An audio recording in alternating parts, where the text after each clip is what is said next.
அனைவருக்கும் வணக்கம். இது டிஎன்டி. இன்றைக்கி நான் சுக்கு காப்பி எப்படி போடுறதுன்றது உங்கள் கூட ஷேர் பண்ணிக்க போகிறேன். மழை காலம் ஆரம்பிச்சிருச்சு இல்லையா? நிறைய பேருக்கு ஜலதோஷம் பிடிக்கும், கோல்டு அதிகமாகிடும், தொண்டை கரகரன்ட்டு ஆகிடும். அப்போ அதை மாதிரி நேரத்தில் இந்த சுக்கு காப்பி குடித்தோன்னா ரொம்ப நல்லா இருக்கும். நம்ம சுக்கு மிளகு காப்பி போட்டு குடிக்கும் போது நமக்கு அந்த கோல்டெல்லாம் சரியாகிடும். அதுக்காக நான் உங்கள்கிட்ட இந்த வீடியோவை ஷேர் பண்ண போகிறேன். நிறைய பேருக்கு இது எப்படி போடணும்னு தெரியாது. எனக்கு தெரிஞ்சதை உங்களோட ஷேர் பண்ணிக்கிறேன். வாங்க பார்க்கலாம். இது என்ன அளவில் எடுத்திருக்கேங்கிறத சொல்கிறேன். நான் மல்லி 100 கிராமும், சுக்கு 50 கிராமும், மிளகு 1.5லேருந்து 2 ஸ்பூனுக்குள்ளே சேர்த்துருக்கேன். ஏலக்காய் ஒரு 20 ஏலக்காய். இதுக்கு இனிப்புக்கு சேர்த்துக்க நான் பனங்கருப்பட்டி எடுத்திருக்கேன். வாங்க எப்படி என்னென்ன செய்யலாம் ப்ராசஸ்ன்னு பார்க்கலாம். இப்போ மல்லியை ஒரு பாத்திரத்தை சூடு பண்ணி அதில் வறுத்துக்கலாம். நல்லா பொன்னிறமாக வர அளவுக்கு, நல்லா வாசனை பொன்னிறமாக வர அளவுக்கு வறுத்துக்கிடும். இப்போ இந்த மல்லி நல்லா வறுபட்டுருச்சு.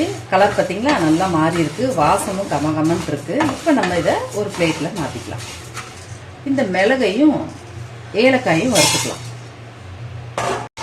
நல்லா ஏலக்காவும் மிளகும் நல்லா வறுபட்டுருச்சு. பார்த்திங்கனாலே தெரியும்.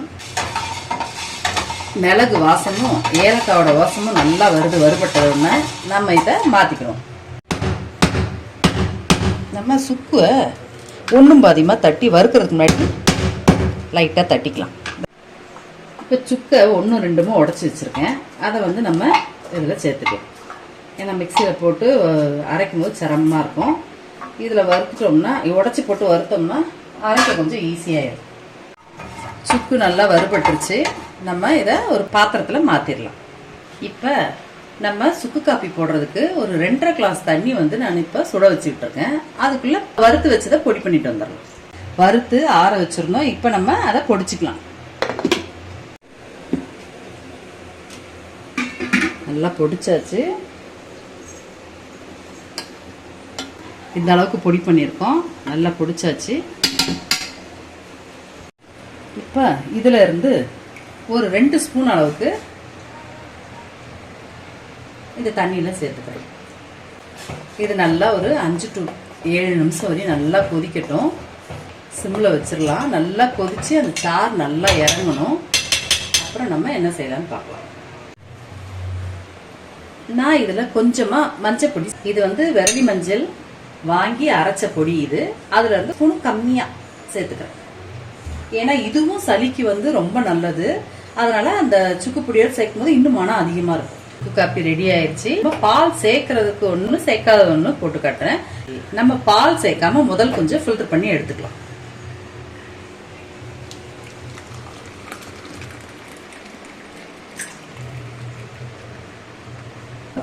இதுல கொஞ்சமா ஒரு 1/4 கிளாஸ் அளவுக்கு பால் சேர்த்துக்கிறேன். ரொம்ப சேர்க்க வேண்டாம். ஏன்னா அப்புறம் சுக்காப்பியோட டேஸ்ட் தெரியாது. இது சுக்காப்பி தண்ணியாக தான் இருக்கும். பாலே கொஞ்சமாக தான் சேர்க்கணும். ஏன்னா அப்போதான் டேஸ்ட் இருக்கும். அந்த காரச்சாரமாக குடிக்கும் போது தான் நமக்கு அந்த சளி கபம்லாம் சரியாகும். பனங்கருப்பட்டி பொடிச்சு வச்சிருக்கேன். இதில் சேர்த்துக்கலாம். இப்போ இந்த பால் சேர்த்த சுக்காப்பிக்கு தேவையான கருப்பட்டியை இதில் சேர்த்துக்கிறேன். சுக்காப்பி ரெடி ஆயிடுச்சு.